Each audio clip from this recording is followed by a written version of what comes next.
In this video, I'm going to show you how to stop people from seeing who you follow on Instagram. Now, in order for us to get this done, I want you to go ahead and open your settings, or these three vertical lines here, and then you're going to go ahead and scroll down and you're going to look for account type and tools. Now, take note that account type and tools is very important.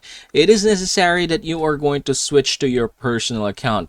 As you can see here, it says that I have to switch, or I need to switch to personal or professional account by clicking this one right here.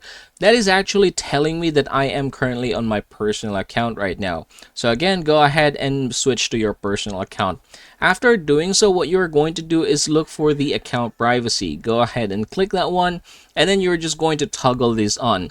Now, if you're going to read here, when your account is private, only followers you approve can see what you share, including your photos or videos on hashtag and location pages, and your followers and following list. So that basically means if you're going to toggle this on just like so, people who are not your friends or followers won't be able to see your follower list.